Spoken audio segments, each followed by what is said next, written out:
Voici un plan conforme à votre demande. Une introduction immersive en français, sans titre ni puce, sans mention de chapitre, avec questions rhétoriques pour l'engagement, un seul appel à l'abonnement et un seul hype mobile, et une plongée historique approfondie. Dites-moi si vous souhaitez recevoir la suite en plusieurs envois pour atteindre votre longueur cible. Une inspiration profonde, un frisson au creux de la nuque. Et cette simple curiosité pour commencer, de quel pays regardez-vous cette vidéo? Et quelle heure est-il précisément là où vous êtes en ce moment? Écrivez-le dans les commentaires, car comprendre d'où viennent vos regards éclaire la carte invisible de ceux qui veulent percer les mystères. Si vous aimez les histoires inspirantes et les enquêtes historiques qui bousculent, abonnez-vous maintenant pour ne rien manquer des révélations à venir. Et si vous êtes sur votre téléphone, touchez une seule fois la cloche de notification. Ce geste aide réellement cette enquête à atteindre davantage de personnes curieuses comme vous, prêts à ouvrir une porte que beaucoup préfèrent garder fermée. Alors allons-y pas à pas, mais sans détour. Imaginez un instant que l'histoire la plus racontée du monde ait été taillée, polie, épurée comme on polit une pierre précieuse, jusqu'à effacer certaines arêtes trop tranchantes pour les doigts du pouvoir. Qui aurait intérêt à gommer ces angles? Pourquoi des documents entiers auraient-ils disparu, comme si l'encre elle-même s'était évaporée de peur d'être lue? Et si, derrière l'icône, il y avait une vie, un foyer, des regards partagés dans la pénombre d'une maison de pêcheurs en Galilée? Et si le récit que nous connaissons avait été épuré de toute chair, de tout lien, afin de présenter un idéal intouchable plutôt qu'un homme complet? Pourquoi cette obsession du silence autour d'une question simple? Jésus a-t-il été marié? Jésus a-t-il eu un enfant? Une fille? On pourrait croire que ces interrogations ne reposent que sur des fantasmes modernes. Pourtant, le sable d'Égypte a parfois plus de mémoire que les palais. À la fin de l'hiver 1945, près de Nag Hammadi, un paysan déterre des jarres de terre cuite scellées depuis des siècles. Qui les a enfouis? Pourquoi les garder si loin des regards? À l'intérieur, des codex coptes, des évangiles qu'on dira plus tard gnostiques, des voix anciennes qui ne se sont jamais adressées à nous car on les a longtemps condamnées à l'obscurité. Que murmurent-elles lorsqu'on ose prêter l'oreille? Qui lit-on des liens, des jalousies, des confidences? Et surtout, pourquoi tant de pages cruciales manquent-elles précisément là où se nouent les mystères? Parmi ces textes, un nom revient comme un fil rouge. Marie-Madeleine. Est-elle seulement la pécheresse repentie de nos catéchismes, ou bien la disciple intime, la confidente, celle qui, selon certains écrits, comprend mieux que tous les autres la parole secrète? Pourquoi la tradition l'appelle-t-elle parfois « apôtre des apôtres » ? Et si le mot qui la relie à Jésus dans un texte ancien, koinonos, la compagne, signifiait plus qu'une simple camarade de route?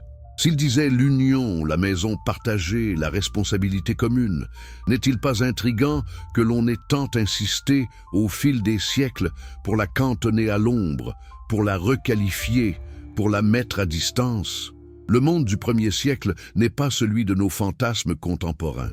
Dans la Judée de l'époque, un maître de la loi, un enseignant, un rabbi itinérant, n'était-il pas attendu marié? L'exception faisait-elle honneur, ou bien interrogeait-elle au point d'être jugée improbable? Si Jésus prêchait au milieu des familles, des tables et des noces, pourquoi l'aurait-on construit solitaire à ce point, sans attache, sans foyer, sans promesse? Et si l'attache existait, silencieuse mais réelle, en la personne de Marie-Madeleine, comment ce lien aurait-il pu ne pas infléchir la trajectoire de toute une communauté? Quel choix théologique se justifierait alors d'avoir progressivement effacé une telle proximité? Regardons à nouveau les manuscrits. Certains fragments parlent d'un baiser, d'une jalousie des disciples, d'un savoir transmis en secret. Est-ce une image? Est-ce un symbole? Ou bien un témoignage d'une intimité que l'on préfère réduire à l'allégorie? Pourquoi tant de débats se concentrent-ils sur un seul terme, sur une seule ligne, quand le contexte humain crie presque l'évidence d'une relation singulière? Et si l'on se trompait de question, en cherchant à savoir s'il y eut un simple geste affectueux, au lieu d'interroger ce que signifie, pour une communauté naissante, qu'une femme ait reçu les confidences les plus hautes? Qu'est-ce que cela change à la structure du pouvoir? Qu'est-ce que cela bouscule dans l'architecture des ministères et des hiérarchies? La piste se prolonge en Occident, comme poussée par des vents que l'histoire officielle n'a jamais pu arrêter. En Camargue, à Sainte-Marie-de-la-Mer, un culte ancien persiste, celui d'une figure nommée Sarah Lacaille. Pourquoi cette vénération? Pourquoi cette fête, ces processions sur la mer, cette tradition vivante qui relie des peuples itinérants et des croyants de tous horizons? D'où vient cette conviction qu'une femme venue d'Orient, accompagnée d'autres femmes, ait abordé ces rivages? Et pourquoi certains récits murmurent-ils qu'elle n'était pas seule, qu'elle portait en elle une lignée, une promesse, une enfant? Si cet enfant était réel, si elle s'appelait Sarah, pourquoi son nom a-t-il glissé dans la catégorie du folklore, alors même que des communautés entières ont transmis sa mémoire comme on protège un secret? S'ensuivent des siècles de rumeurs souterraines, de généalogies chuchotées dans les couloirs des monastères, de parchemins scellés puis ouverts, refermés, déplacés, disparus. Pourquoi un prêtre du Languedoc, dans un village minuscule des Corbières, aurait-il soudain disposé de moyens inconnus après avoir découvert des documents dans son église? Pourquoi des symboles incompris ornent-ils encore certaines chapelles isolées? Et pourquoi toujours cette constante? Chaque fois que surgit un indice, il s'entoure de silence, de dénégation, de moquerie parfois, comme si la meilleure arme pour tuer une vérité était de la couvrir de rire. Regardons ce que nous pouvons reconstituer, non pas pour conclure hâtivement, mais pour questionner honnêtement. Il y a des textes, il y a des traditions locales persistantes. Il y a des chemins maritimes plausibles depuis la côte levantine jusqu'au rivage de la Gaule. Il y a des noms de lieux, des reliques contestées, des cultes populaires ignorés par les sommets de la hiérarchie, mais vivants dans les communautés. Y a-t-il là matière à certitude? Peut-être pas. Y a-t-il là matière à investigation sérieuse, respectueuse, ouverte? Sans doute. Et si c'était l'ensemble de ces filles entrelacées qui formaient une trame suffisamment solide pour exiger que l'on cesse de détourner le regard? Revenons à la question centrale. Pourquoi ce secret s'il y en a un? Qu'y a-t-il à perdre à admettre que Jésus ait pu être pleinement humain, qu'il ait pu connaître l'affection, la responsabilité, la paternité? La foi s'effondrerait-elle si l'on savait qu'il a partagé du pain à une table familiale, qu'il a veillé des nuits entières sur un enfant malade, qu'il a protégé une femme au milieu d'une foule hostile? Ou bien cette foi serait-elle au contraire rendue plus proche, plus incarnée, plus exigeante, parce qu'elle nous montrerait un modèle qui a traversé la complexité de notre condition? Et si le vrai scandale n'était pas l'idée d'une fille, mais la possibilité que cette fille ait bouleversé l'ordre ecclésial en offrant aux femmes une légitimité originelle que l'histoire a voulu leur retirer? Lisons la mémoire longue de l'Europe. On parle de dynasties aux prétentions étranges, de rois qui se disent porteurs d'un sang long, de lignages qui se tressent entre mythe et pouvoir. Faut-il tout accepter sans filtre? Non. Faut-il tout rejeter sans examen? Pas davantage. Pourquoi les puissants cherchent-ils toujours à faire bénir leur pouvoir par une origine sacrée? Et si, parmi ces prétentions, certaines avaient germé sur un terreau plus ancien qu'on ne l'admet, porté par des familles qui se voient dépositaires d'un secret? L'idée dérange. Elle exige un regard lucide. Entre désir de légitimation et transmission de traces, où est la frontière? La prudence commande d'écouter les historiens qui rappellent les anachronismes, qui soulignent les falsifications, qui démontent les constructions tardives. Ils ont raison. L'histoire se mérite, elle se gagne par la méthode, la critique, la comparaison des sources. Faut-il pour autant fermer la porte au doute inverse? Celui qui, par peur du fabuleux, refuse d'admettre que certaines traditions puissent préserver par bribes une vérité trop sensible pour être criée. Quelle est la part de mythe nécessaire à la survie d'une mémoire interdite? Et quelle est la part de mémoire enfouie dans un mythe obstiné? Observons enfin l'architecture du silence. Les archives qui ne s'ouvrent pas, les séries de documents classés, jamais catalogués publiquement, les autorisations données au compte-gouttes, les chercheurs qui se heurtent à des murs sans savoir si l'on protège la foi, la réputation ou tout simplement la paix sociale. N'est-il pas curieux que l'on préfère souvent la paix à la vérité? Qui a peur des conséquences? Qui craint que la reconnaissance d'un foyer, d'une descendance, dévoile l'usage politique de l'absolu? Et si le vrai enjeu était le partage du pouvoir symbolique autant que la conservation de la doctrine, alors que faire? Reconstituer patiemment ce que l'on a voulu fragmenter, restaurer ligne après ligne les témoignages mutilés, redonner voix aux femmes que l'histoire a rendues muettes. Interroger les lieux où l'on prie depuis des siècles en marge des cathédrales, prêter attention aux rites qui ont subsisté malgré tout, poser des questions sans attendre de réponse immédiate, parce que l'essentiel n'est pas de clore le débat, mais d'ouvrir à la possibilité que la foi n'a rien à craindre de la lumière. Imaginons la scène qui trouble et fascine. Une maison modeste, aux murs blanchis près d'un lac où les filets sèchent. Une femme parle bas, un homme écoute, et tout ce qu'il porte de fatigue se transforme en regard tendre. Une petite main agrippe un pan de vêtements, rit, tombe, se relève. Est-ce blasphème de le penser, ou bien refus de l'incarnation de dire que c'est impossible? Si Dieu avec nous signifie quelque chose, n'est-ce pas précisément l'irruption de la tendresse humaine dans le cœur de l'absolu? Si « ne crains pas » est répété tant de fois, pourquoi craindrions-nous la possibilité qu'il ait aimé sans réserve, jusque dans la vie familiale la plus simple? Et si ce furent justement ces liens qui donnèrent à ces paroles une densité que nul doctrinaire ne saurait imiter? Heureux ceux qui pleurent, prend-il une autre saveur dans la bouche d'un père qui a connu la peur et la nuit? Aimez-vous les uns les autres?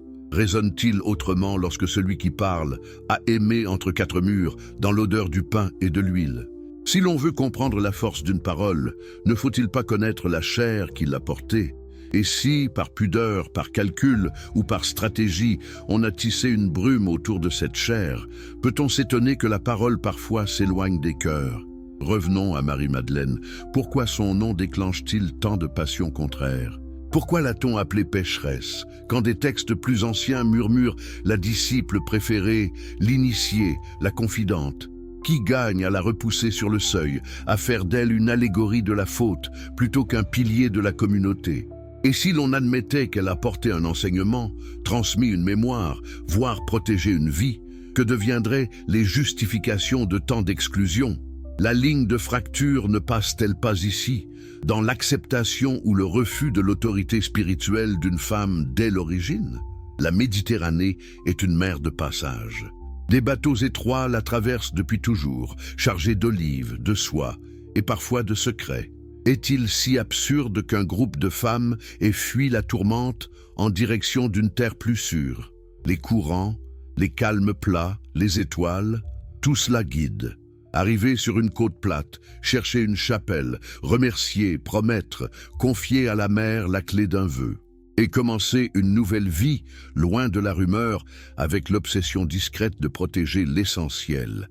Si une enfant a grandi là, près des marais, parmi les gens du voyage, pourquoi sa mémoire a-t-elle choisi de vivre dans la liturgie populaire plutôt que dans les bibliothèques? Parce que les livres se brûlent, mais les processions reviennent chaque année. Et puis les siècles avancent, l'ordre s'installe, la pierre se dresse, et avec elle viennent les inventaires, les canons, les conciles. On choisit ce qui demeure, on range ce qui dérange, on disqualifie ce qui échappe aux grilles. Est-ce ainsi que naît une orthodoxie? N'est-ce pas toujours à ce prix, par des exclusions, par des silences? Si l'on relit cette histoire avec l'œil de la compassion, plutôt que celui du soupçon, voit-on une institution perfide ou une communauté effrayée qui croit protéger le cœur du message en évitant toute ambiguïté? Et si le plus bel acte de protection avait finalement étouffé ce qui devait respirer? Qui aujourd'hui osera rouvrir les coffres? Qui demandera l'accès réel aux fonds oubliés, non pas pour humilier, non pas pour renverser, mais pour compléter? La vérité fait-elle peur parce qu'elle corrige ou bien parce qu'elle oblige à aimer autrement? Si la fille de Jésus avait existé, si elle avait vécu, aimé, enfanté, que changerait-il au fond pour ceux qui, chaque jour, cherchent un sens? La prière cesserait-elle? Les églises se videraient-elles? Ou bien la foi se découvrirait-elle davantage comme une fidélité à une présence qui a tout partagé de nous? On dit que les légendes exagèrent. C'est souvent vrai. Mais on oublie qu'elles exagèrent à partir d'un noyau dur, petit, fragile, qu'elles protègent en l'entourant d'or et de symboles. Où est le noyau ici? Est-il dans les manuscrits, dans les noms, dans les marches sur la plage? Est-il dans la douceur d'une mère qui enseigne à une enfant une prière venue d'Orient? Est-il dans l'obstination d'un peuple à se rassembler chaque année, à allumer des bougies, à chanter un nom que personne n'a jamais pu effacer? Et si c'était cette obstination-là, humble, têtue, qui indiquait la direction? Il ne s'agit pas de transformer une hypothèse en dogme, ni d'échanger une certitude contre une autre. Il s'agit d'oser regarder ce que l'on ne regarde pas. Il s'agit de laisser les textes parler jusqu'au bout, y compris quand ils contredisent nos conforts. Il s'agit de visiter les archives que l'on n'ouvre jamais, avec respect mais sans naïveté. Il s'agit d'écouter les voix populaires qui, loin des chairs, gardent peut-être la mémoire des choses les plus précieuses. Et surtout, il s'agit de cesser d'avoir peur des questions. Parce que la foi qui a peur des questions ne peut pas aimer la vérité. Alors, où en sommes-nous? Nous avons la rumeur d'Égypte, les échos de Galilée, les vagues de Camargue, les silhouettes de femmes qui avancent, drapées de sel et de soleil. Nous avons des mots anciens, un koinonos qui résiste, des fragments qui saignent précisément là où l'histoire aurait besoin de chair. Nous avons des cultures entières qui préfèrent l'allégorie quand le réel devient trop brûlant. Faut-il choisir entre l'une et l'autre, ou bien faut-il admettre que l'allégorie naît parfois d'un réel trop précieux pour être exposé nu? Ce que vous tenez là n'est pas une conclusion, mais une invitation. Une invitation à vous demander « Et si c'était vrai, qu'est-ce que cela changerait en moi? Et si ça ne l'était pas, qu'est-ce que j'apprends malgré tout de cette quête? Cherchons-nous des preuves pour gagner une dispute ou bien pour apprendre à regarder plus grand? La vérité n'a jamais craint la lumière. Si elle existe, elle traversera nos questions, nos doutes, nos fatigues, et elle demeurera. En attendant, nous pouvons tendre la main vers ce qui nous dépasse et reconnaître humblement que la plus grande des forces est de ne pas avoir peur de chercher. De quel pays nous écoutez-vous en ce moment même? Et quelle heure affiche votre horloge locale? Dites-le dans les commentaires, car cette géographie invisible des regards nous parle de la portée de ces histoires. Si vous aimez les récits inspirants et les enquêtes qui traversent les millénaires, abonnez-vous dès maintenant, car nous sommes loin d'avoir terminé cette exploration des mystères cachés. Et si vous regardez sur un téléphone portable, appuyez une seule fois sur cette petite cloche. Ce geste simple nous aide énormément à toucher d'autres chercheurs de vérité. Maintenant, enfouissons-nous plus profondément encore dans ce qui a mobilisé les plus puissantes organisations clandestines du monde médiéval. Car nous approchons maintenant des gardiens, des chevaliers qui ont consacré leur vie à protéger ce secret qui pourrait bouleverser la chrétienté tout entière. Imaginez un instant un ordre militaire qui émergea de la fumée des croisades avec une mission officielle claire: protéger les pèlerins voyageant vers Jérusalem. C'est ainsi que le monde connut les chevaliers du Temple. Mais est-ce vraiment pourquoi ils se sont enrichis si rapidement? Est-ce vraiment pour défendre des routes poussiéreuses qu'ils ont accumulé des richesses surpassant celles des rois? Et pourquoi, durant presque 200 ans, personne dans les hiérarchies ecclésiales n'a jamais osé les contredire frontalement, sinon avec une peur qui perce à travers chaque document pontifical du XIIIe siècle?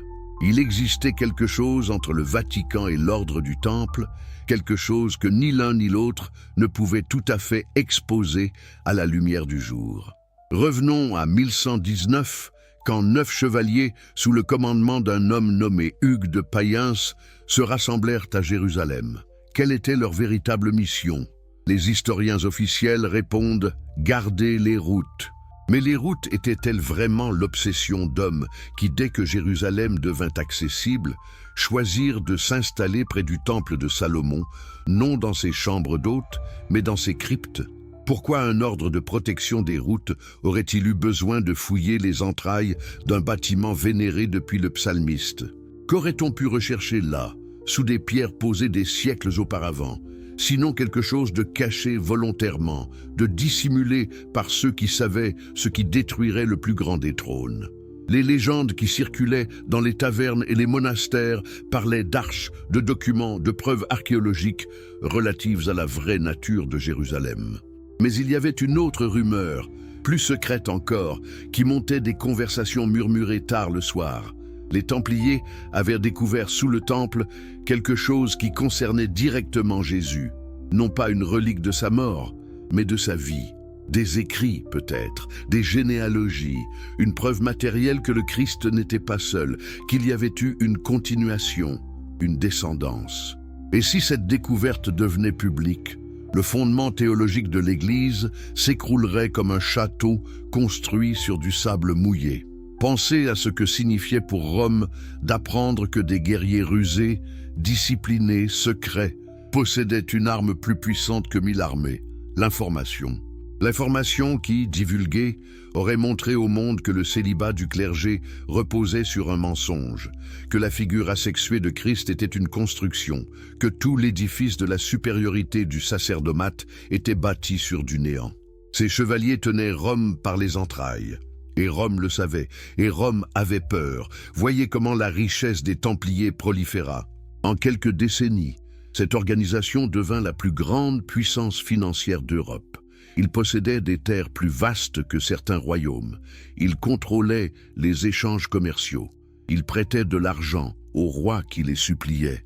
D'où provenait cette richesse soudaine? Travaillait-il vraiment si efficacement à la protection des pèlerins? Ou bien recevait-il des paiements silencieux, des contributions imposées, des tributs en échange de leur silence continu? Et si le Vaticano payait littéralement l'ordre pour garder le secret? Un silence achetable est un silence que l'on peut aussi perdre, d'où la nécessité de maintenir une loyauté perpétuelle. Car il y avait une transaction sous-jacente, sinon écrite, du moins profondément comprise. Nous gardons le secret, et en retour, vous nous accordez une liberté exceptionnelle. Vous nous laissez opérer sans supervision, sans questionnaire, sans transparence. Et l'Église accepta ce marché parce que le prix de refuser était trop élevé. Imagine donc le moment où, au début du XIVe siècle, un roi français se posa une question dangereuse. Et si nous n'honorions pas ce pacte? Et si nous arrêtions de faire des paiements? Et si nous mettions les Templiers à genoux pour économiser? Le 13 octobre 1307, un vendredi que les Templiers apprendraient à redouter à travers les siècles, le roi Philippe le Bel ordonna l'arrestation simultanée de tous les Templiers du royaume. Pourquoi ce jour précis? Pourquoi cette coordination? Parce que si l'on arrête tous les chevaliers le même matin, avant qu'ils aient le temps de se parler, de se coordonner, et surtout avant qu'ils puissent détruire les preuves qu'ils gardaient, on peut peut-être enfin saisir ce secret qui a terrorisé les puissants.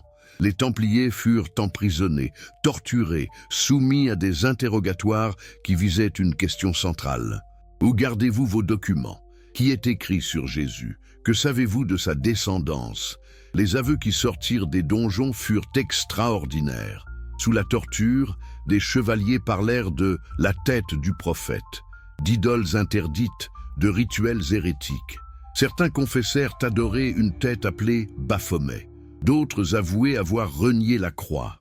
Mais attendez, pensez-vous, pourquoi ces aveux si spécifiques parlent-ils d'hérésie, d'idoles, de reniement? Pourquoi ne pas simplement crier la vérité? Nous gardons des preuves que Jésus avait une fille.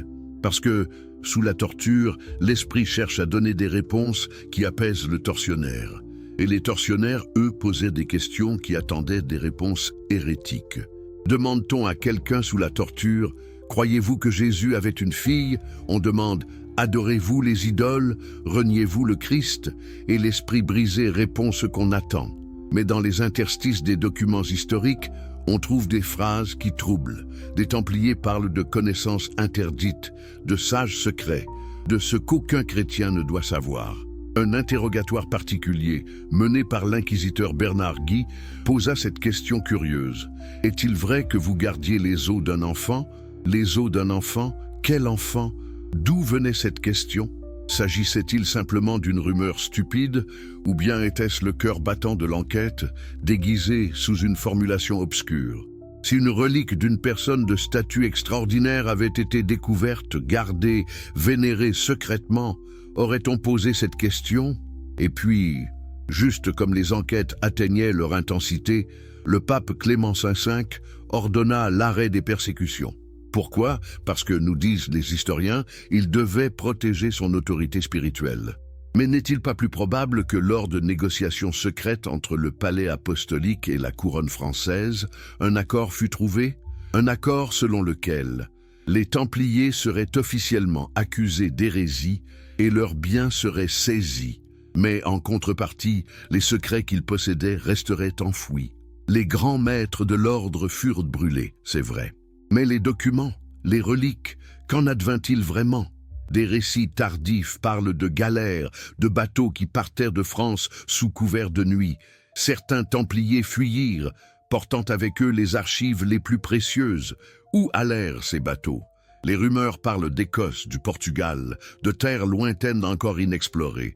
Le Portugal accueillit les Templiers fuyards et permit aux descendants de l'ordre de continuer sous le nom de Cavaleiros de Cristo, les Chevaliers du Christ, et qui exploraient les océans quelques siècles plus tard, à la tête de caravelles qui voyageaient vers des terres inconnues. Les Chevaliers du Christ, leur croix rouge ornait les navires. Pourquoi auraient-ils consacré tant de ressources à l'exploration maritime, sinon pour chercher de nouvelles terres, des refuges insaisissables, des endroits où les secrets pourraient être à jamais protégés du bras de Rome? Pensez maintenant à ce que les Templiers auraient pu découvrir lors de leur fouille sous le temple de Salomon. Pas seulement des écrits, mais peut-être une chambre secrète, une crypte fermée depuis des siècles. À l'intérieur, des jarres de terre cuite, similaires à celles découvertes à Nag Hammadi, des papyrus, des parchemins en araméen, en hébreu, en grec, et parmi eux, des documents que les disciples les plus proches de Jésus avaient cachés volontairement, sachant que l'hérésie dont ils seraient accusés les détruirait s'ils restaient découverts. Des récits de la vie de Jésus avec une femme, des références à une enfant, des généalogies. Pourquoi ces documents auraient-ils été cachés dès le 1er siècle? Parce que, à mesure que le christianisme se cristallisait autour d'une théologie centralisée, les premiers disciples réalisèrent que certaines vérités menaçaient la structure même de ce qui était en train de se construire. Si l'Église affirmait que seul un célibataire pouvait être médiateur divin, comment accommoder le fait que ce célibataire avait en réalité une famille? Si l'Église prêchait la soumission des femmes aux hommes, comment justifier que la plus proche confidente du Messie était une femme qui enseignait et prophétisait? Les documents auraient dû être détruits, mais quelqu'un, quelque part, ne pouvait pas se résoudre à éteindre complètement la flamme.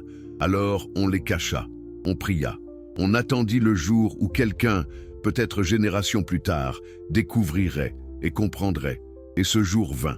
Les Templiers déterrèrent ce que le temps avait conservé, et pendant des siècles, ils gardèrent ce secret, construisant leur puissance sur ce qu'ils savaient.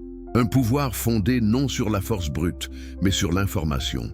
Et le Vatican, qui avait tout, le pouvoir spirituel, la richesse immense, les armées, se retrouvait otage de 9 chevaliers et de leurs héritiers, simplement parce qu'ils savaient quelque chose que personne d'autre ne devait savoir. Maintenant, tournons notre attention vers ce qui était gardé secrètement, les véritables évangiles, ceux qui échappèrent au processus de canonisation, ceux qui survécurent non pas dans les bibliothèques officielles, mais dans des mains tremblantes, transmis de confiant à confiant, copiés sous couvert de nuit. Quel était leur contenu réellement? Et pourquoi ces textes, plus que tous les autres, ont-ils été si farouchement supprimés? L'évangile secret de Marc, dont on parla peu publiquement, existait. Le prêtre et érudit Morton Smith le découvrit en 1958 dans un monastère grec, dans une lettre du père Clément d'Alexandrie. Cette lettre décrivait une version amplifiée de l'évangile de Marc, une version qui contenait des passages entièrement absents du texte canonique. Et que disaient ces passages? Qu'après la crucifixion prétendue, et avant la résurrection alléguée, Jésus apparaissait à des disciples en habits funéraires et les initiait à des mystères sacrés. Mais il y avait plus. Il y avait des références à une femme non nommée mais clairement distinguée des apôtres. Et un rituel particulier, des rituels nocturnes, de l'intimité, une transmission pas seulement de paroles, mais de quelque chose d'autre.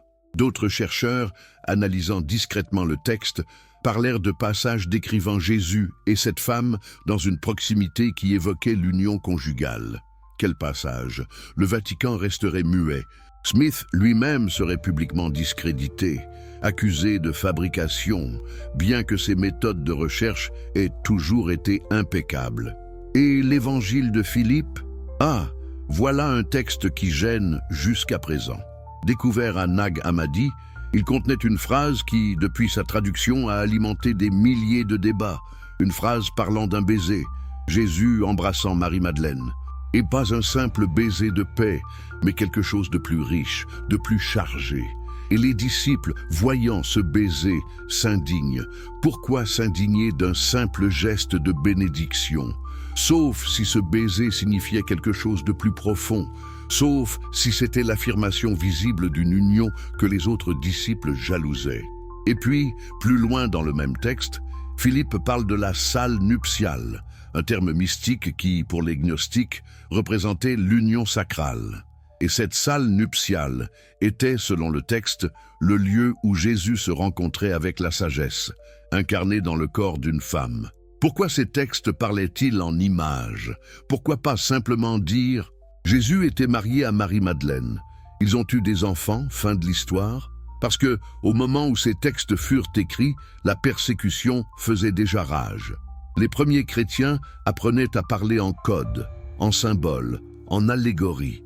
Un texte trop direct aurait été détruit immédiatement s'il tombait entre les mains des autorités romaines. Mais un texte parsemé de références mystiques, de langage gnostique, pouvait survivre parce qu'il semblerait ésotérique, philosophique, loin des faits simples qui auraient scandalisé. Et puis, il y avait l'évangile de Marie-Madeleine lui-même, dont seuls des fragments subsistent. L'original était incomplet, avec des pages manquantes précisément aux endroits cruciaux. Un manuscrit d'un papyrus perdu et une autre copie trouvée à Nag Hammadi, qui s'arrête brusquement au moment où Marie s'apprête à révéler ce que Jésus lui avait dit en secret. Les autres disciples demandent « Que t'a-t-il dit ?» et le texte s'interrompt. Les pages suivantes « Disparu. Qui les a enlevées? Quand? Et surtout, que contenaient-elles ?» Les chercheurs qui ont étudié ces lacunes ont noté qu'elles ne semblaient pas dues à la détérioration naturelle du temps. Les marques indiquaient une suppression volontaire, délibérée. Des lames tranchantes, du feu peut-être. Quelqu'un, à un moment donné, avait pris ce manuscrit et en avait physiquement arraché les sections les plus sensibles. C'était un acte violent, une tentative de castrer le texte, de le rendre inoffensif en le rendant incomplet.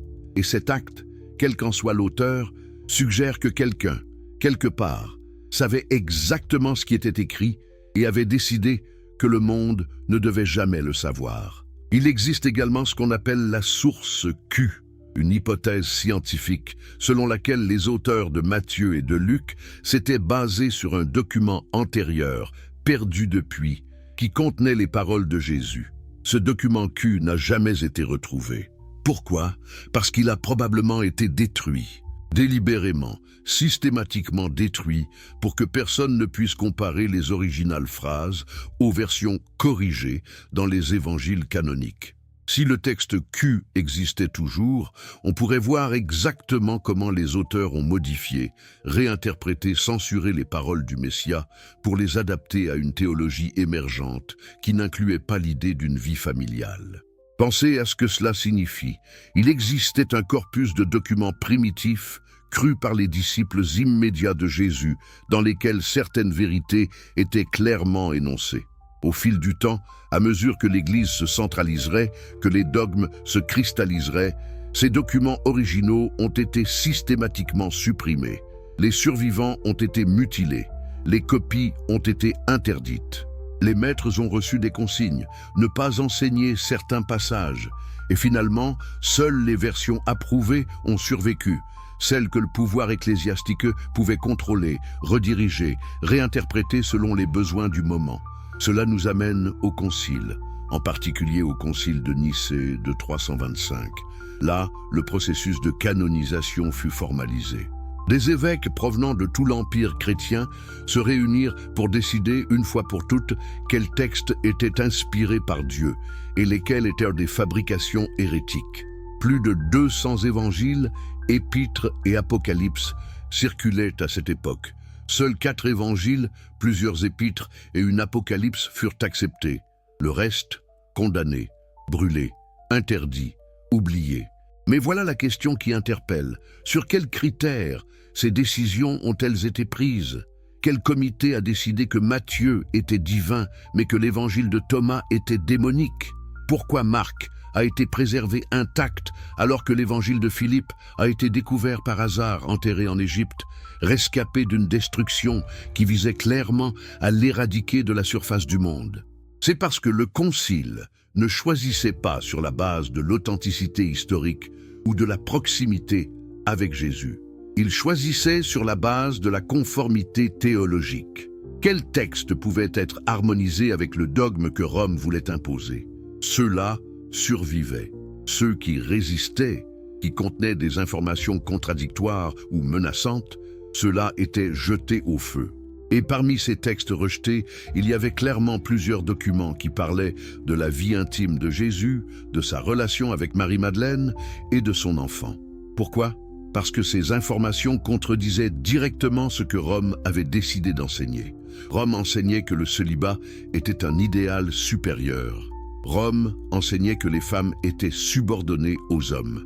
Rome enseignait que Jésus était au-delà de toute humanité, y compris au-delà de la vie familiale. Donc, tout texte qui disait le contraire devait disparaître. Considérez les lettres de Pilate, un document apocryphe qui a ressurgi plusieurs fois au cours des siècles. Pilate, selon ce texte, avait écrit des lettres à l'empereur romain dans lesquelles il décrivait les disciples de Jésus. Et en particulier, il mentionnait une femme qui voyageait avec Jésus et qui portait son enfant. Une enfant aux cheveux noirs et aux yeux foncés. Pilate, dans ses lettres, exprimait de la perplexité.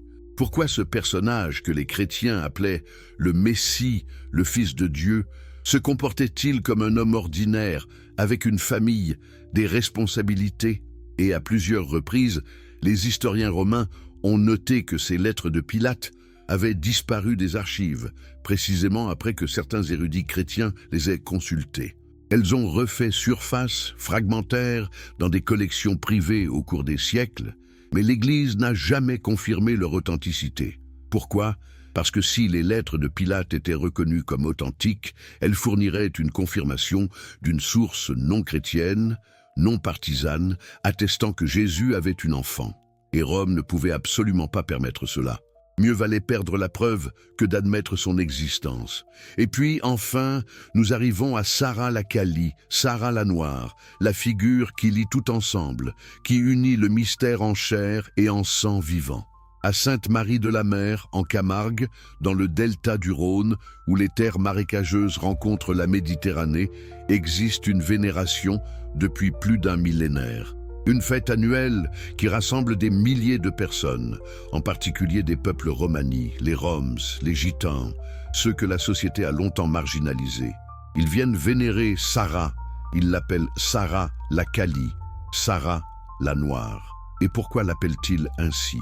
Parce que, selon la tradition, Sarah était une enfant de peau foncée, originaire d'Orient, de Terre Sainte peut-être, arrivée sur ces côtes sud françaises lors d'un voyage extraordinaire que peu de gens ont osé documenter officiellement. Que dit la tradition sur cette arrivée? Elle parle d'un bateau. Un bateau qui traverse la Méditerranée depuis l'Orient, depuis la Palestine, fuyant quelque chose ou quelqu'un. À bord de ce bateau se trouvaient plusieurs femmes. L'une d'elles était extrêmement importante, d'une grande dignité, traitée avec un respect révérentiel par ses compagnes. Elle s'appelait Marie, et avec elle voyageait une petite fille, Sarah.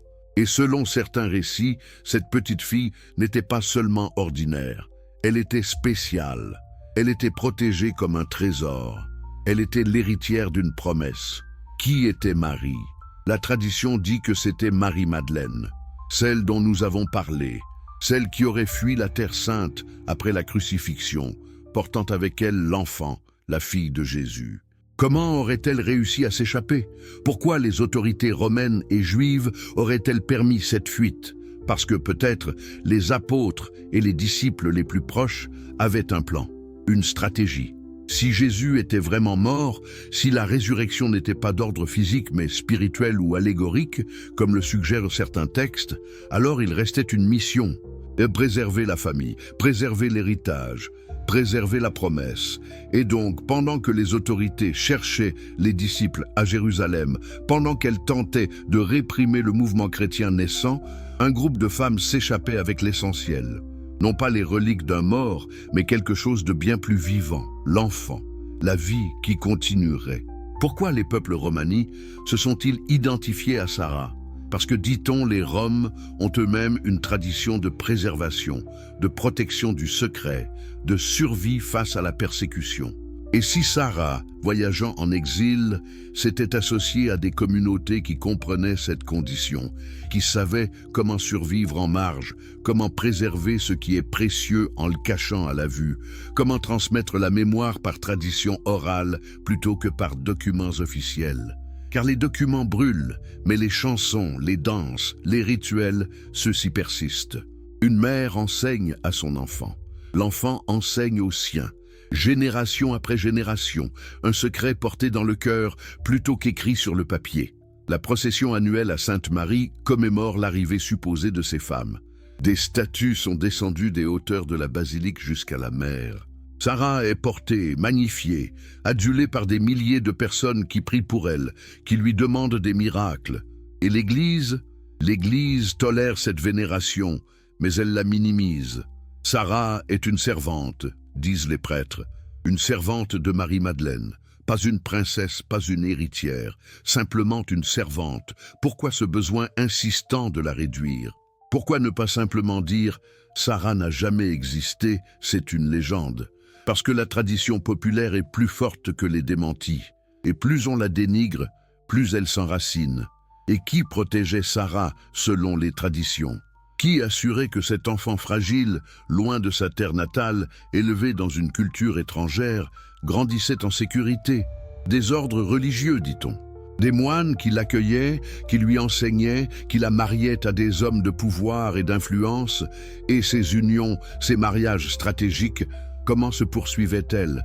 Par des enfants qui héritaient non seulement de la richesse, mais aussi du secret, du savoir que leur ancêtre était Sarah, l'enfant de la Terre Sainte, l'héritière de quelque chose d'inestimable. Et d'une génération à l'autre, ce secret se transmettait, souvent déguisé sous d'autres formes. Un symbole ici, une histoire là, une formule magique, une phrase mystérieuse, une clé qui n'ouvrait aucune porte connue, mais qui, à celui qui savait, parlait d'une lignée. Et certaines familles nobles, certaines maisons royales, certains ordres secrets conservaient cette connaissance comme on garde un bijou sacré. Ils savaient qui ils étaient vraiment. Ils savaient d'où venait leur sang. Pensez maintenant à la dynastie mérovingienne de France. Ces rois qui se disaient porteurs d'une sainteté extraordinaire, possédant des pouvoirs de guérison, une connexion directe au divin. N'est-ce pas curieux qu'une royauté se soit ainsi pérennisée, génération après génération, sur la base d'une prétention à une sainteté innée? Et n'est-ce pas significatif que quand le pape Étienne II désira légitimer l'ascension des Carolingiens, il le fit en reconnaissant une nouvelle onction, une nouvelle sainteté dans une ligne différente de roi? C'était dire aux Mérovingiens: votre ancien pouvoir, ce pouvoir basé sur une ascendance supposée spéciale, ne nous intéresse plus. Nous avons une nouvelle dynastie. Mais le Vatican n'a jamais complètement nié que les Mérovingiens avaient effectivement une prétention à une sainteté distincte. Il a seulement dit qu'elle n'était plus pertinente. Pourquoi même cette reconnaissance voilée? Parce que le Vatican savait. Il n'y avait aucune raison de nier une prétention absurde. On l'aurait simplement ridiculisée. Mais au lieu de cela, le pape a préféré déclarer son inintérêt, ce qui sous-entend que, oui, il y a quelque chose à cette prétention, mais nous choisissons de la remplacer avec une autre source d'autorité. Nous choisissons les Carolingiens pour que vous compreniez que c'est nous, l'Église, qui validons ou invalidons les lignées. La sainteté ne vient pas du sang, elle vient de nous. Sauf que le problème persiste sous la surface. Car même après la chute des Mérovingiens, leurs prétentions ne disparaissent pas complètement. Des familles nobles vont continuer à se réclamer de cette ascendance. Des traditions souterraines vont persévérer. Et les sociétés secrètes émergentes du Moyen-Âge, elles aussi, vont cultiver et préserver la mémoire de cette lignée supposée sacrée. Parce qu'en possession de ce secret, elles possédaient un levier contre le pouvoir établi. Et le pouvoir établi, le Vatican, allait devoir constamment maintenir la pression, gérer les fuites, neutraliser ceux qui en savaient trop. C'est un jeu sans fin. Et nous vivons toujours sous son ombre. De quel coin du monde nous regardez-vous à cet instant précis? Quel pays? Et l'heure qu'affiche votre montre?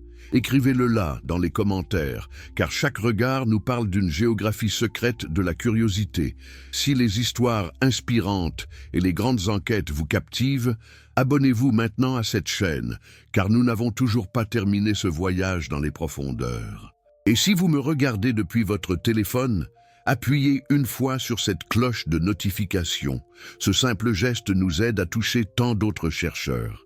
Allons maintenant au cœur de ce qui fait trembler les murs de Rome depuis 2 millénaires.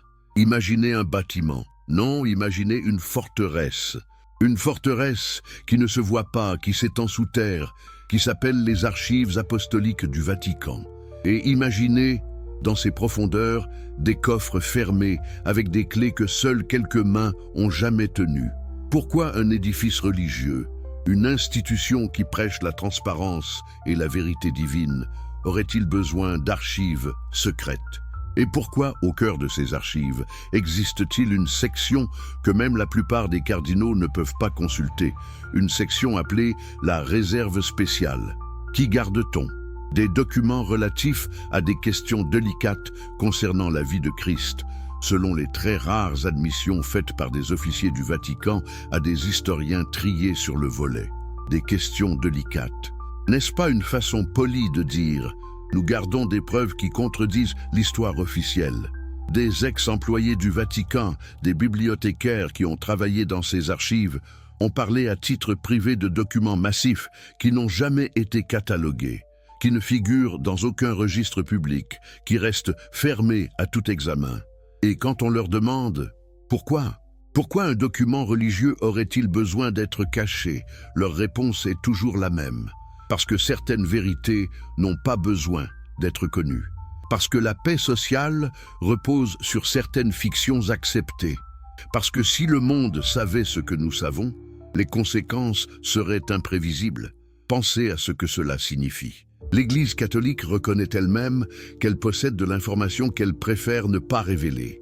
Elle choisit délibérément de ne pas le faire. Elle a pesé les options et a décidé que le mensonge par omission était préférable à la vérité. Et cette décision se prend continuellement, génération après génération. Chaque nouveau pape héritage de ce secret et doit renouveler le serment de silence. Quel type de document pourrait justifier un tel secret? Des lettres, des généalogies, des témoignages de première main?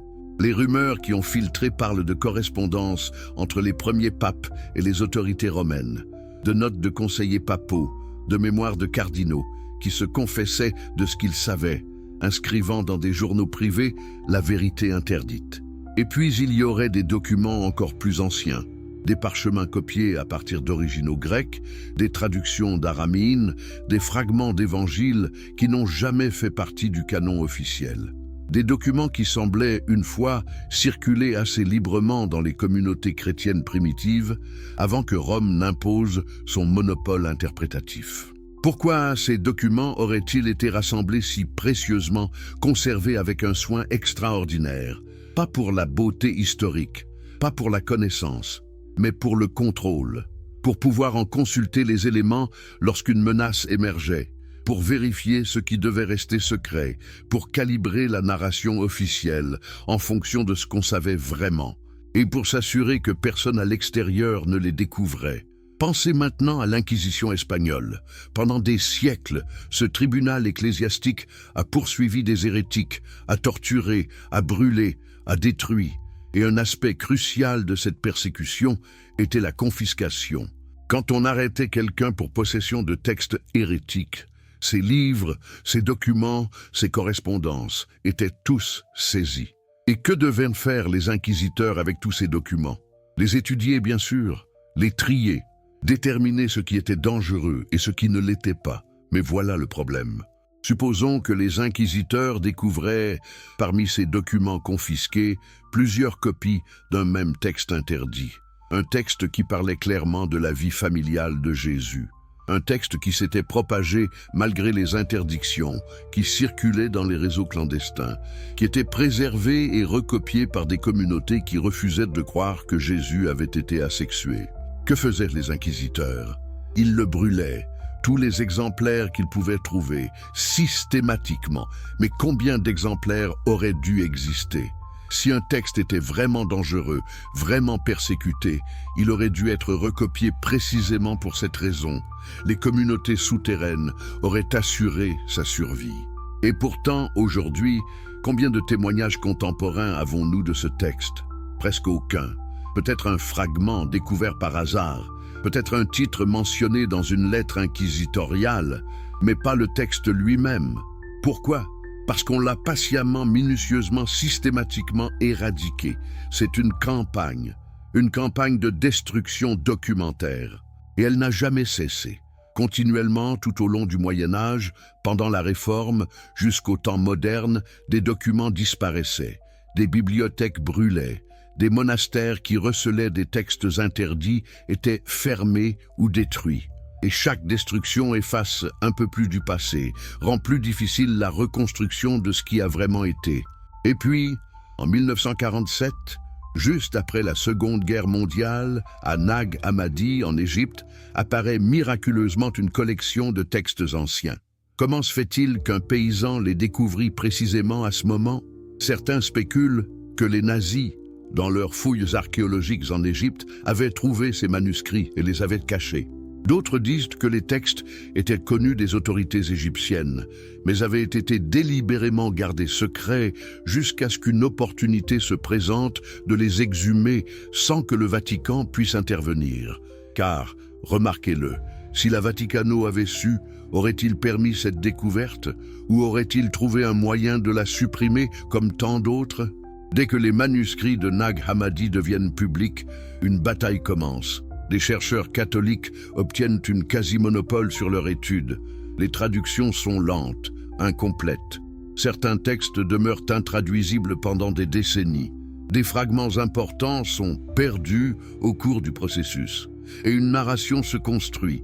Ces textes sont simplement des hérésies gnostiques, sans rapport avec le vrai Jésus, faux, obsolètes, intéressants historiquement, mais sans pertinence théologique. Sauf que certains chercheurs indépendants, ceux qui refusaient d'accepter la narration officielle, ont d'autres idées. Ils notent que le langage des textes de Nag Hammadi ressemble de façon suspecte au langage des premiers textes chrétiens. Ils pointent les parallèles, les citations parallèles, à partir de sources canoniques. Ils suggèrent que ces textes ne sont pas des innovations tardives, mais des vestiges d'une tradition plus ancienne, étouffée, supprimée. Et alors que leurs arguments s'accumulent, que leur cas devient de plus en plus difficile à réfuter, ces chercheurs remarquent quelque chose d'étrange. Leur financement disparaît, les positions universitaires leur sont refusées, leurs publications sont rejetées. Ils sont accusés de ne pas être rigoureux, d'avoir des agendas cachés, d'être des escrocs. Pourquoi? Parce qu'une menace émergente doit être étouffée rapidement. Mieux vaut discréditer les messagers que de devoir réfuter leurs messages. Et si les messagers étaient assez audacieux pour continuer malgré le discrédit, eh bien, il existe d'autres moyens. Des accidents, des maladies soudaines, une mort prématurée expliquée par des causes naturelles mais temporellement suspectes. Pensez à Pierre Plantard et Gérard de Sède.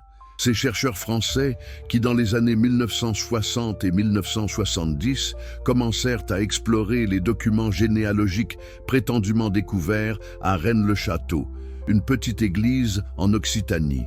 Ces documents prétendaient tracer une lignée directe de Jésus, descendant par Sarah la Noire, continuant à travers les dynasties mérovingiennes et se prolongeant jusqu'au temps moderne. Plantard et Sède publièrent leurs découvertes. Et que se passa-t-il? D'abord, une attention, de l'intérêt académique.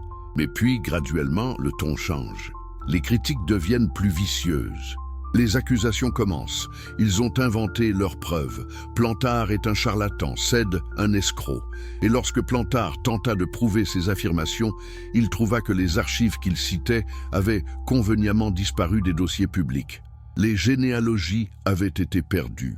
Les registres de Rennes-le-Château avaient été réorganisés et certains documents ne pouvaient plus être trouvés. Coïncidence? Peut-être. Mais le schéma se répète encore et encore. Un chercheur pose une question gênante. Les données qu'il cite sont soudainement indisponibles. Les témoins se rétractent ou deviennent silencieux. Et dans le vide créé par cette absence, la narration officielle peut prospérer, parce que c'est ainsi que fonctionne la suppression, et pas par une interdiction ouverte, mais par l'élimination progressive de la preuve. Tu ne peux pas interdire une idée, mais tu peux rendre l'idée indémontrable en s'assurant que les documents qui la soutiennent restent inaccessibles. Tu peux créer un doute systématique autour de ceux qui les citent, et finalement personne ne sait plus ce qui est vrai. Maintenant, pensez à ce que cela signifie théologiquement. Si Jésus avait une fille, si cette fille avait grandi, si elle avait appris les enseignements de son père et les avait transmis à ses propres enfants, qu'est-ce que cela changerait à la théologie chrétienne fondamentale? D'abord, cela affirmerait sans ambiguïté que Jésus était humain, complètement, totalement humain. Non pas humain en apparence seulement, tandis que divinité restait immuable, comme certaines écoles christologiques l'ont prétendu, mais véritablement incarné dans la condition humaine, avec tout ce que cela implique. Et ici commence le doute qui trouble depuis 2000 ans. Si Jésus était divin, ne devrait-il pas être au-delà de choses humaines comme la vie familiale? N'est-ce pas une diminution de sa divinité d'affirmer qu'il s'est soucié d'une femme, qu'il a veillé sur un enfant la nuit, qu'il a enseigné à sa fille les prières, sauf si l'on conçoit la divinité autrement. Et si la vraie divinité n'était pas une fuite des réalités humaines, mais une sanctification complète d'elles? Et si la vraie incarnation signifiait que Dieu embrassait chaque aspect de l'existence humaine, y compris l'amour, la responsabilité parentale, la croissance et la transmission? En ce cas, Jésus en tant que Père ne serait pas une diminution de sa divinité. Ce serait l'affirmation ultime de celle-ci. Mais voilà le problème pour l'institution ecclésiale. Une telle théologie détruirait la justification du célibat du clergé. Comment pourrait-on dire que les prêtres doivent rester célibataires pour imiter Christ si Christ lui-même était marié avec une famille? Comment pourrait-on prétendre que les femmes sont exclues du sacerdoce sur la base de l'exemple de Christ si Christ avait été intime et enseignant avec sa propre mère spirituelle et disciple? Et cela soulève une question encore plus inconfortable. Qui a institué le célibat du clergé? Jésus? Non. Les apôtres? Non. C'était une règle imposée graduellement par l'Église institutionnelle. Une règle politique, non théologique. Une règle qui servait certains intérêts. Et si cette règle reposait sur un mensonge, sur une fausse image de Jésus en tant que célibataire divin, qu'est-ce que cela disait de l'Église qui la maintenait? Et puis, il y a la question du pouvoir des femmes. Si Marie-Madeleine n'était pas seulement une disciple, mais la plus proche confidente de Jésus, la dépositaire de ses secrets les plus profonds, alors les femmes avaient une autorité spirituelle originelle que l'histoire ne leur avait jamais reconnue. Et si cette femme avait préservé et transmis une lignée, une hérédité spirituelle, alors les femmes n'étaient pas simplement les destinataires passifs de la grâce religieuse. Elles étaient des porteuses actives de transmission, des gardiennes, des enseignantes. Comment aurait-on pu marginaliser les femmes du sacerdoce si l'on avait admis que le Christ lui-même avait conféré la plus haute initiation à une femme? Comment aurait-on pu les écarter des postes de direction si l'on avait reconnu qu'une femme avait été la pierre angulaire de la transmission des enseignements? Remarquez à quel point cette menace était existentielle pour les structures patriarcales qui s'étaient construites dans le christianisme. C'est pourquoi le secret devait être gardé. C'est pourquoi les documents devaient disparaître. C'est pourquoi Marie-Madeleine elle-même devait être reprogrammée et réinterprétée. Au lieu de la disciple préférée, elle devint la pécheresse repentante. Au lieu de l'initiatrice spirituelle, elle devint l'exemple de l'humilité féminine. Au lieu de la porteuse de lignée, elle devint la mère symbolique de tous les pécheurs. C'était un tour de prestidigitation stupéfiant, et cela a marché pendant des siècles. Pensez maintenant à ce qui aurait pu se passer si ce secret était devenu public au Moyen Âge. Imaginez une Europe où le peuple apprenait que Jésus avait une descendance charnelle, que cette descendance n'avait pas été anéantie ou déifiée, mais avait vécu comme une lignée royale parmi les familles nobles, que certaines des dynasties qui gouvernaient les terres étaient littéralement du sang de Dieu. Les implications politiques auraient été cataclysmiques. Le pape aurait perdu son monopole sur l'accès divin, car soudainement, il y aurait eu une alternative. Une source alternative de légitimité. Un prétendant qui aurait pu dire « Je suis libre du pape, je suis l'héritier du Christ lui-même. Ma serre repose sur une descendance divine qui précède Rome.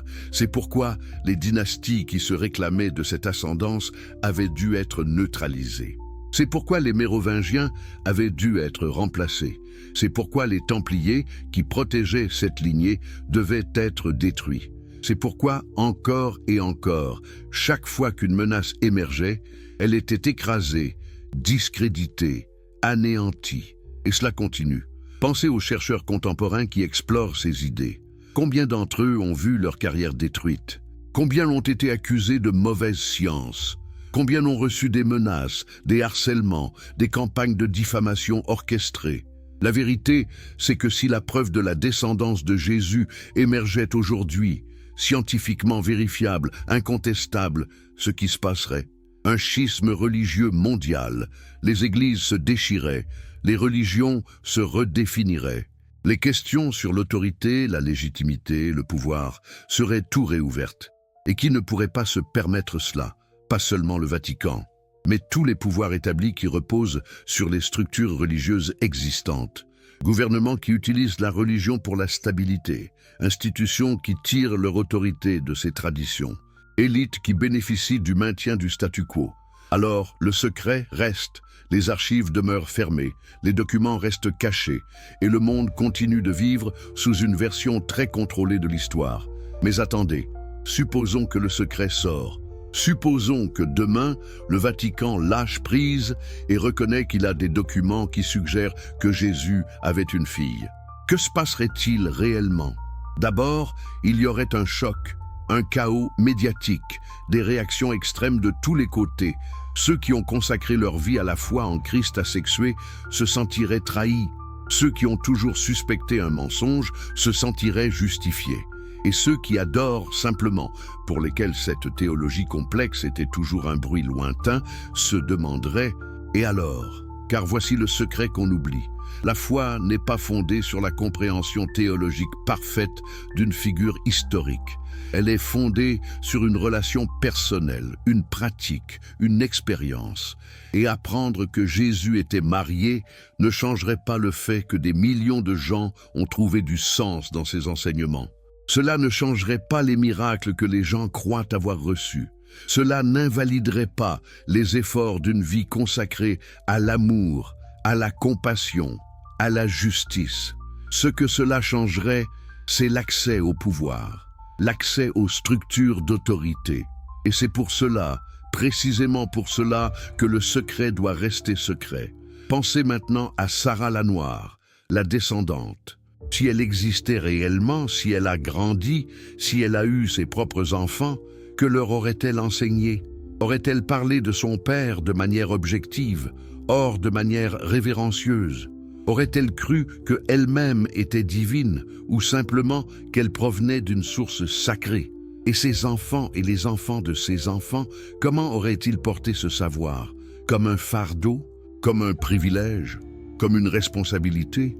Les traditions populaires suggèrent que Sarah et ses descendants se sont associés à des communautés marginalisées, aux Roms, aux peuples itinérants. Pourquoi? Peut-être parce que, étant eux-mêmes marginalisés, persécutés, ils offraient une couverture, un endroit où quelqu'un de haut rang pouvait disparaître, se fondre dans la masse. Ou peut-être parce que Sarah, consciente de ce qu'elle était, consciente que connaître cette vérité la mettait en danger, choisissaient volontairement de se placer en dehors des structures de pouvoir, de vivre simplement, humblement, entourés de gens qui comprenaient la persécution. Et là, pendant 1000 ans, à travers les générations, la tradition se perpétue, non pas écrite, mais vivante. Non pas dans les archives, mais dans les prières, les chansons, les rituels. Et chaque année, à Sainte-Marie, des milliers reviennent, prient, allument des bougies, comme si ce simple acte pouvait maintenir vivante une mémoire que le monde puissant préférait voir morte. Et c'est peut-être là la vérité ultime, pas dans les archives du Vatican ou les documents perdus, pas dans les débats académiques ou les scandales médiatiques, mais dans la persistance obstinée d'une tradition, dans la capacité des communautés à préserver ce qui compte vraiment, même quand les puissants font tout pour l'effacer. Parce que voici ce que l'Église n'a jamais pu contrôler, le cœur des gens. La conviction intime que quelque chose de précieux existait, même si on ne peut pas le prouver. La foi que, malgré tous les mensonges, il y a quelque part une vérité qui attend d'être découverte. Et si la plus grande victoire de la suppression n'est pas d'effacer complètement la vérité, mais de nous faire douter qu'elle ait jamais existé, si le vrai secret est maintenant, non pas dans les archives, mais dans notre incapacité à croire que nos institutions pourraient nous mentir, pensez à cela. Pensez à combien nous acceptons comme vrai simplement parce qu'une autorité, une institution, une voix de confiance nous le dit. Et combien de fois avons-nous découvert, tardivement, que nous avions été trompés? Pas une fois, des dizaines de fois, des centaines, tout au long de l'histoire. Alors pourquoi nous attendons-nous à ce que cette fois soit différente? Pourquoi nous attendons-nous à ce que le Vatican, avec ses 2000 ans de dissimulation, soudainement décide d'être transparent? C'est parce que nous voulons croire en la bonté des institutions. Parce que c'est plus facile que d'imaginer un monde où le pouvoir religieux repose entièrement sur le mensonge. Parce que si nous admettions complètement le niveau de manipulation, l'ampleur de la suppression, nous devrions repenser complètement notre relation à la foi, au pouvoir, à la vérité. Et peu parmi nous sont prêts pour cela, mais certains le sont. Et c'est pour ces quelques-uns, ces chercheurs, ces curieux, ces sceptiques heureux, que cette enquête existe. Pas pour fournir de réponses, mais pour poser les bonnes questions. Pas pour conclure, mais pour ouvrir. Pas pour remplacer une certitude par une autre, mais pour créer de l'espace pour le doute créateur. Parce que le doute, en fin de compte, est la première étape vers la liberté. Imaginez maintenant une révolution qui n'a jamais eu lieu. Une révolution religieuse qui aurait pu émerger du simple fait que le secret avait fui. Pensez à ce qui aurait pu se passer au cœur du Moyen-Âge, si une femme inspirée, guerrier spirituel, était venue avec des documents indiscutables et avait déclaré au monde « Regardez, Jésus avait une descendance. Cette descendance n'a pas été éteinte. Nous l'avons ici, devant vous. Ce que vous allez faire, les royaumes auraient tremblé, les papes auraient mobilisé les armées. Des croisades auraient pu être lancées non pas pour conquérir la Terre Sainte, mais pour supprimer cette femme. Et pourtant, parce que la révolution n'a jamais émergé, parce que le secret a tenu bon, l'histoire s'est déroulée exactement comme Rome l'avait planifié. C'est le vrai pouvoir du secret. Pas tant de cacher la vérité, mais de contrôler la possibilité même qu'elle émerge. Et maintenant, à nous, au jour d'aujourd'hui, en 2025, alors que nous disposons d'outils que les siècles passés n'auraient jamais rêvés. Internet, ADN, archives numérisées, technologie de reconnaissance d'images, moyens de recherche que rien ne semble pouvoir arrêter. Et pourtant, les secrets tiennent toujours. Les archives demeurent fermées. Les questions restent sans réponse. Pourquoi? Parce que le secret n'est plus seulement dans les documents. Le secret est dans notre psyché collective. Nous avons été conditionnés, génération après génération, à accepter certaines narrations, à rejeter certaines idées comme ridicules, à moquerise de ceux qui posent des questions. Et cette mentalité, cette construction culturelle, c'est peut-être le verrouillage le plus puissant de tous. Car comment accéder à une archive qui a été construite psychologiquement à l'intérieur de nous? Comment briser un sceau qui nous a été inculqué dès l'enfance? C'est la question ultime. Et c'est vers elle que nous nous tournons maintenant à la conclusion de cette enquête. 70 ans après Nag Hammadi, nous n'avons toujours pas de théorie universellement acceptée sur ce que ces textes signifient réellement. Les débats font rage, les interprétations divergent. Et le Vatican continue simplement d'observer en silence, savant de ce qu'il sait, content de laisser les chercheurs débattre sur les miettes, alors que le repas entier reste enfermé à l'étage. Cependant, quelque chose change. Lentement, imperceptiblement. Une génération nouvelle surgit qui ne se sent pas obligée de respecter les autorités de la même manière, qui pose des questions, qui demande des preuves, qui refuse d'accepter parce que nous le disons comme justification. Et face à cette insurrection silencieuse de la curiosité, les gardiens du secret commencent à faire des concessions mineures. Un document ici déclassifié, une traduction là enfin autorisée. De minuscules fenêtres s'ouvrent, juste assez pour que nous voyions qu'il y a quelque chose derrière, mais pas assez pour que nous sachions ce que c'est réellement. Est-ce une stratégie, une admission lente que le secret ne peut pas tenir éternellement? Ou simplement l'usure du temps, l'institution qui ne peut pas se permettre de paraître trop obtuse face aux preuves émergentes? Peu importe. Le point est que le silence n'est plus absolu. Et quand le silence commence à se fissurer, même légèrement, on sait que la fin approche. Pas nécessairement la fin de l'institution, mais la fin de ce secret particulier. Et quand il émergera enfin, quand la vérité sera finalement connue, qu'elle soit complètement ou partiellement, exactement comme nous l'avions imaginé ou étonnamment différente, nous saurons une chose. Et tout cela avait une raison. Toute cette suppression, toute cette dissimulation, tout ce silence, ce n'était pas accident. C'était choix. Et choix révèle l'intention. Et l'intention, c'est ce qui compte finalement. Voilà donc où nous en sommes. 2000 ans après les événements. Des documents perdus, des archives fermées, des traditions qui refusent de disparaître. Et des questions qui ne cesseront jamais de résurger, aussi longtemps qu'il y aura des êtres humains curieux, suffisamment courageux pour les poser. Jésus avait-il une fille? Peut-être, peut-être pas. Nous ne savons peut-être jamais. Mais ce que nous savons avec certitude, c'est que quelqu'un quelque part a pensé que cette question était si explosive qu'elle valait les 2 millénaires de suppression. Et cela, en soi, est suffisant pour qu'on la pose encore. Merci de m'avoir écouté jusqu'au bout. Vos commentaires, vos théories, vos réflexions, laissez-les ci-dessous. Quelle est votre opinion sur cette investigation? Pensez-vous que le secret existe? Ou croyez-vous que c'est une création de notre imagination collective? Partagez votre réflexion, car ensemble, nous maintenons vivante la conversation que les puissants préféreraient étouffer.